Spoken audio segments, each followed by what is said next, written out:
In this video, we're going to go over the pros and the cons of listing a generic product inside Seller Central on Amazon. Having a generic product on Amazon to get sales, what are the pros and the cons of having a generic product? And believe it or not, there actually are pros and cons, so let's get right into it. And this video is not to praise or, to shoot down generic products, because we all know that private labeled products where you are building a brand are going to be more sustainable. However, generic products, at the end of the day, are a lot easier to launch. They cost a lot less. I'm gonna go into the specific pros of generic products. And essentially, we all have thought about launching generic products. I was gonna launch multiple generic products when I very first started the Amazon FBA. I was gonna just say, forget private label, because generic products are a lot easier, and just test out a bunch of products because, one will hit. And at the end of the day, generic products still do sell. However, there are many things that make generic products not as sustainable and not as likely to actually be a good profitable product. So this video is not to say that generic products are bad or private label products are better than generic products, even though they kind of are. But this video is more to show you guys when you may want to consider a generic product. And at the end of the day, you can still choose to launch a generic product or to launch a private label product. This is just to give you the facts about each. Pro number one for generic products is that you can get a much smaller minimum order quantity. I'm talking about, you can order 50, 100, a very, very small minimum order quantity, because when the manufacturers are creating a generic product, they already have this product on hand, they already have a bunch of them manufactured, created, and they're not customizing it. You're not having your logo sent to them where they're printing out on each product or sewing it into each product or stamping it, whatever it is. There's no customization. It is a generic product. And so you can get a much smaller MOQ, minimum order quantity, which means that the first order for this product can be very, very cheap. It can even be a couple $100 at the end of the day. It's not gonna cost multiple thousands for your first order like it would for a private label product, unless you do a ton of research, a ton of manufacturer contacting, and eventually you probably could find some for private label, but it's gonna be a lot less opportunity to get a much smaller MOQ for private label than it is for a generic product, because once again, they have it on hand, they have a ton of them, and there's no customization needed. So this brings me to my second point, which was kind of the first. It is a lot less expensive.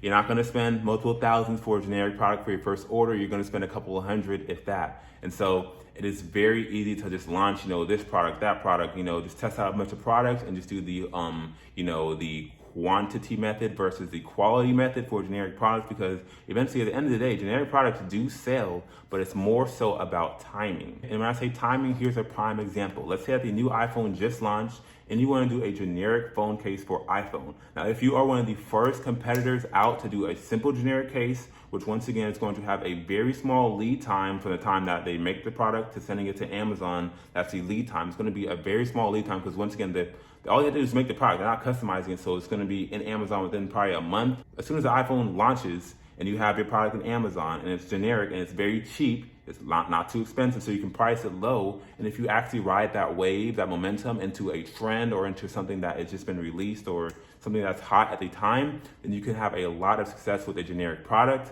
because once again, you get it faster than private labeled products that are going to be branded and that are going to have, potentially a nice box and this and that. You can still do that with generic products, but once again, the generic product is going to allow you to have good timing if you are aware and if you are focusing on the seasons, the trends. And if you have very good timing, you can definitely capitalize on launching generic products, because once again, people don't really care about what case you get for your iPhone. And if it's a nice, cheap case that's going to protect your iPhone, then they'll get that as opposed to, a more expensive one. Now, there's going to be two types of customers, ones who want quality and ones who just want a cheap case commodity product. Even though generic products are cheaper, they're faster to get into Amazon, they're lower MOQs, there's no customization involved, there are still cons for generic products. So let's get right into the con number one, which is there's no real way to stand out. And unless you're in first and you're riding the review wave, you're the first one there, you're getting lots of sales, that's really building up reviews and more social proof. Unless you're in there first or very early in the time of the product being released, then it's very hard to stand out and it's very hard to differentiate yourself, and you have no actual leverage, as opposed to an innovative private label product that has a good, spin on the product that makes it more unique and more sense of perceived value. A generic product can still have high perceived value by bundling it and adding different things to increase the perceived value. However, anyone can just simply copy you, and if you're taking those steps to really make your product high perceived value and have this and that, then if that's the case, then you might as well just private label your product to have the brand protection, to protect you from hijackers and everything else that generic products don't really offer. Brings me to the next con. People can just copy you and hijack your listing, and there's no actual brand protection for having that product. Anyone can come on your listing and sell under that listing if they can just make your product for cheap, or even buy your product and sell that product under your listing. Now, this is where brand registered products and products who have an actual brand on Amazon can have the IP protection, where you will go inside Seller Central and you can actually kick that person off of your listing because you have the brand protection and the brand registry. Generic products don't have this, and so people can come onto your listing, they can hijack your listing, which means they, are selling products under your listing, and ultimately it's just not going to be a good situation for the sustainability and for the long run, because once again, anyone can just sell the same product, and people can even sell on your listing, which nobody wants. The next thing is that it is harder to list inside Seller Central as a generic product. Now, I'll make a detailed video on this, exactly how to get past this, but it is a lot more steps and a lot more hoops you gotta jump through than just having a trademark and listing a product under your brand through the UPC codes that you buy through GS1.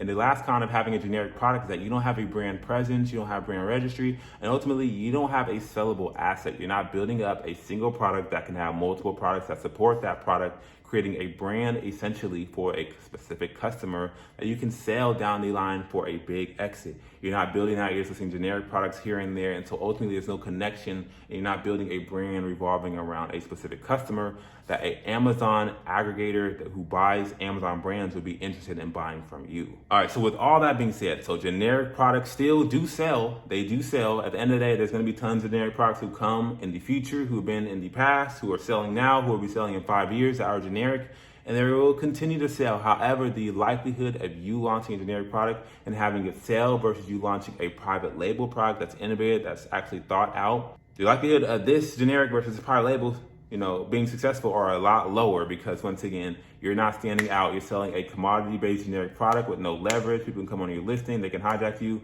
X, Y, and Z. And ultimately, generic products will fail at a higher rate than products who are actually innovative, private labeled, and who have some sense of perceived value. Because at the end of the day, the only thing that actually protects your generic product is you being on the platform early enough with that generic product, as it's being an actual product that people want, having high reviews, and having a price that once again is low enough that people can actually buy yours. Because once again, anyone else can launch a generic product and price it under you, and ultimately they might buy from them if your reviews aren't high enough. So with all that being said, make sure you give this video a thumbs up and subscribe down below, because I release multiple step-by-step videos every single week showing you guys exactly how to sell on Amazon FBA as a beginner.